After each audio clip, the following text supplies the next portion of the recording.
소년이 되고 싶은 소녀 로레. 로레는 여름방학 때 이사를 가게 됩니다.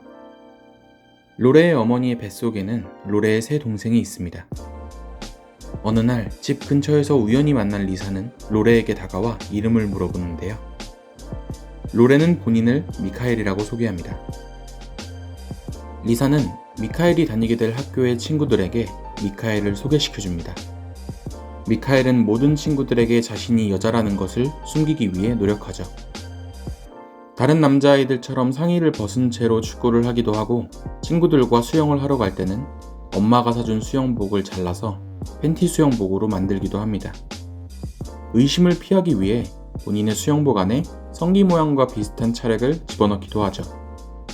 친구들과 어울리면서 리사와 미카엘은 더욱 친해졌고, 둘의 사이는 점점 깊어갑니다. 어느 날 로레의 동생 잔은 리사가 로레를 미카엘이라고 부르는 것을 듣게 됩니다. 결국 미카엘은 동생의 입을 막기 위해 동생을 같이 데리고 나가서 놀게 되죠. 하지만 친구 중 한 명이 동생이 귀찮다는 이유로 넘어뜨립니다. 이에 화가 난 미카엘은 그 친구와 몸싸움을 하게 되죠. 친구의 엄마는 상처난 아들의 얼굴을 보고 미카엘의 집으로 찾아옵니다. 그녀는 미카엘이 자신의 아들에게 사과할 것을 요구하는데요. 하지만 로레의 엄마는 로레가 친구를 때렸다는 사실보다 남자로 살아간다는 사실에 화를 냅니다. 결국 엄마는 미카엘에게 파란색 원피스를 입혀 그가 때린 친구의 집에 데려가 사과를 시켰습니다.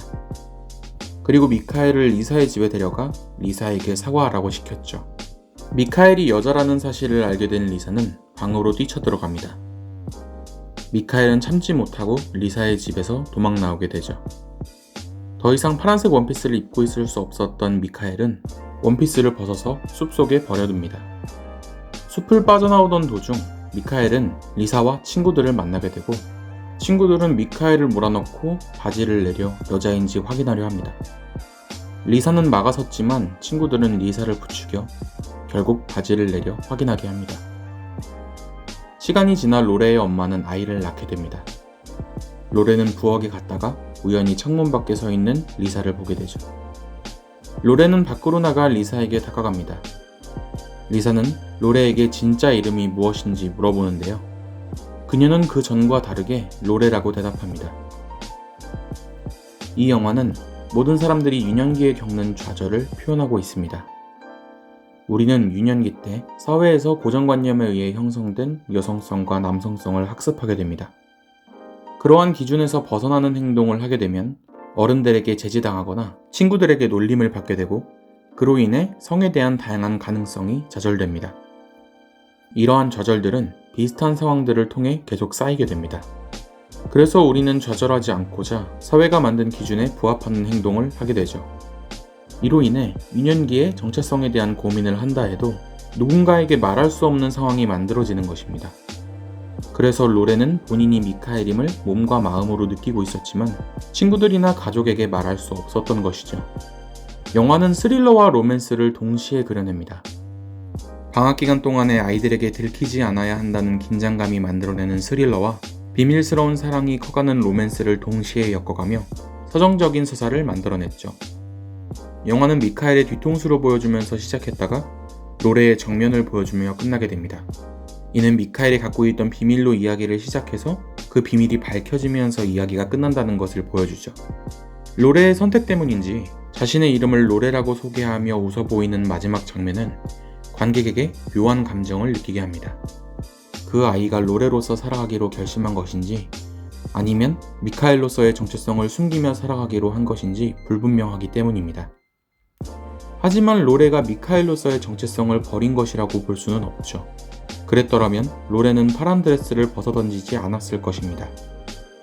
그녀의 겉모습은 여전히 미카엘이지만 리사에게 자신의 이름을 로레라고 말하는 미카엘의 심정은 파란색 원피스 밑에 나시와 반바지를 숨겨입는 행동과 같은 마음이었을 것입니다. 결국은 로레로서의 자신과 미카엘로서의 자신을 모두 끌어안고 살아가는 것이 그녀가 할 수 있는 최선의 타협점이었던 것이죠. 이 영화의 제목은 톰보이입니다. 사전적 의미에 의하면 톰보이는 남성들이 하는 활동을 즐겨하는 여성을 의미한다고 하는데요.